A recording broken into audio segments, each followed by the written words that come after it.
Lara Dutta इन दिनों चुप तो जरूर हैं, मगर ये कहा जा सकता है कि पार्टनर की जबरदस्त सक्सेस ने इन्हें पहुंचा दिया है नई ऊंचाइयों पर। एक तरफ ये कर रही हैं गोविंदा के साथ बंदा ये बिंदास है, और दूसरी तरफ है एक्शन से भरपूर ब्लू, जिसमें वो दिखेंगी बॉलीवुड स्टार संजय दत्त और अक्षय कुमार के साथ। मगर पर्सनल फ्रंट पर ये न्यूज में हमेशा छाई रहती हैं अपने लिंकअप्स को लेकर। लारा के लिंकअप्स आज की हमारी स्टोरी नंबर 1 में।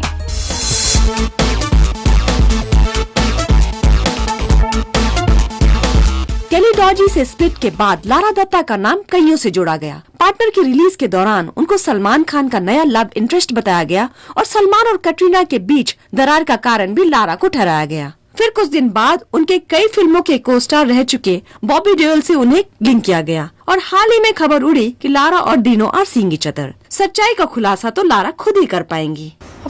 I take it in my stride। ज्यादातर से अगर आप बैठ जाओ और सोचने लगो कि मैं मेरा किसके साथ अफेयर चल रहा है, सलमान के साथ है, बॉबी के साथ है, डिनो के साथ, you'll go mad। मैं खुद पागल हो जाऊंगी। इसमें कोई सच्चाई नहीं है, और अगर थी भी तो I think it would be rather obvious। So speculation will continue to exist as long as I'm working and I'm happy, and I would love to do another film with Salman। I think we make a great pair on screen। I would be very happy to do that। Who else? Bobby is very sweet, and we've done 5 films together, so he's quite mad। And as for Dino, I've known him through half my life। So if I go out for a day lunch or a movie with him, I have every right to। वैसे Lara को link-ups की आदत सी हो गई है। वो इस दौर से पहले भी कई बार गुजर चुकी हैं, और इस तरह के लिंकअप्स की खबरों से लगता है लारा को कोई फर्क नहीं पड़ता। मेरी फर्स्ट फिल्म से ही you are constantly linked with every co-star that you are doing a film with. तो whether it was Akshay in Andaaz और it was Abhishek during Mumbai से, you know, I think I got a dose of it quite early on in my career. So I just learn to deal with it. Salman की बात करें तो partner का sequel बनेगा जरूर, मगर हीरोइंस का सिलेक्शन अभी बाकी है। मगर लंदन ड्रीम्स अभी भी हकीकत से कोसों दूर है। No, I have no idea who's making London Dreams either। It's a myth, it's a dream।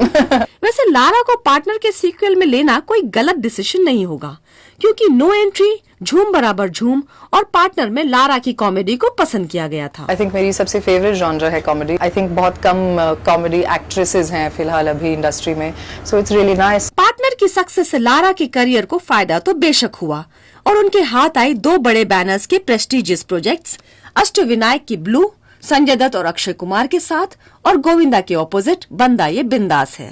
मेरी उनके साथ तीसरी पिक्चर है एक्चुअली। भागम भाग हिट है, पार्टनर भी बहुत बड़ी हिट हुई, तो I hope that we have a hattrick of sorts. Hollywood film थी माय कजिन विनी, वो इसकी रीमेक है, and it's really it's a fabulous character for both people involved. और मेरा जो कैरेक्टर है उसमें मरीसा टोमे को ऑस्कर अवार्ड मिला था, तो it's a very crucial important character. दूसरी जो फिल्म है ब्लू, वो अक्षय और संजय दत्त के साथ है, तो उसके लिए काफी ट्रेनिंग चल रही है। देखा जाए तो लारा के करियर में कई उतार चढ़ाव आए, और शायद कुछ रॉन्ग चॉइसेस के कारण उन्हें अपने फिल्मी सफर में धक्का भी लगा, मगर लारा इसे गलतियां नहीं मानती और झूम बराबर झूम को अपने करियर का टर्निंग पॉइंट बताती हैं। I don't think of them as mistakes। मुझे जब मैं कर भी रही थी तो I knew what I was getting into। मैंने फिल्म शायद इसलिए की क्योंकि मैं वो उस सेटअप में काम करना चाह रही थी, या मैंने फिल्म की तरह because I've never played a character like that before, so I wanted to play a character। झूम बराबर झूम के पहले मेरी टर्निंग पॉइंट आई थी, इसलिए क्योंकि मैं उससे पहले घर में 1 साल के लिए बैठी रही, and I refused to sign any film, and suddenly out of the blue झूम बराबर झूम happened। तो क्या लारा को ऐसा नहीं लगता कि उनके कुछ कंटेम्परेरीज, खासकर कि उनकी इमीडिएट राइवल प्रियंका चोपड़ा, अपनी वर्सिटिलिटी के कारण उनसे कहीं आगे निकल गईं? और क्या लारा का वेस्टर्न आउटलुक बॉलीवुड में उनके लिए एक तरह का लिमिटेशन साबित हो रहा है? मेरी कुछ स्ट्रेंथ्स हैं जो उनमें नहीं है, और वो कुछ रोल्स निभा सकते हैं which I know that I'll never fit into, you know। तो everybody has their own place। ज्यादातर से जितने सारे कैरेक्टर्स मैंने पोर्ट्रे भी किए हैं स्क्रीन पे, आई थिंक सबसे ज्यादा जो मुझे फीडबैक मिला है वो अंदाज और नो एंट्री के जो कैरेक्टर्स थे, दोनों फिलहाल उनके दोनों के नाम काजल थे कैरेक्टर्स के नाम, लेकिन वो सबसे ज्यादा अप्रिशिएट हुए हैं। और अभी जो नैना कैरेक्टर थी पार्टनर में, लोगों को वो बहुत पसंद आई, and they were all very Indian women.